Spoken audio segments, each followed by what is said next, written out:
Well, the Club of Rome was a very informal organization set up 30, 40 years ago with a number of industrialists and academics who really had a concern about the future of the world. They were pioneers. Today we're all talking about the future and the big issues of climate change and population growth, but in those days they weren't. So it was the very first attempt to say, let's take a look at the future of the world for our children and their children. And it was set up by a man called Aurelio Pache, who was an industrialist who had a deep concern about the future, and one of his friends who was a scientist working out of the UK. Well, the setting, I think, has changed. I mean, we have a much better understanding of the issues than we did 40 years ago. We have a much better understanding and appreciation of the interconnection of issues, how climate change affects food productivity, for example, or water supply affects land policies. So we have a much better understanding, and of course we're a much bigger world. We have another 1.5 billion people on Earth over that period.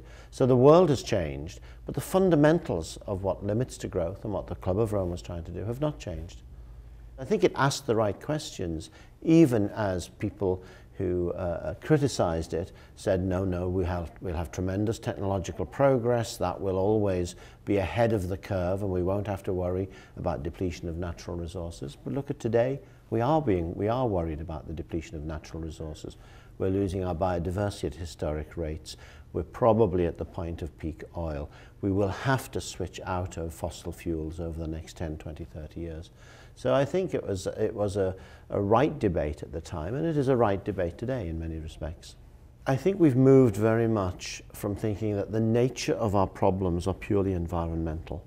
They are environmental, and we are looking at a world where we are depleting many of our natural resources at historic and unprecedented rates. But at the same time, we have to look at the underlying causes. Why is that happening? Well, part of it is that we have more people on Earth. Part of it is we have more demands from people who have much less than we have and have a right, an inherent right, to have a standard of living that is a higher quality than they have today. They must have food on the table, they must have clean water, they should have decent jobs and a decent lifestyle for them and their children. So we have to respect and understand that. That brings us immediately into sort of the economic sphere, and we have to understand that the way we are charting our course on our economic policies, on economic growth, for example, is simply wrong.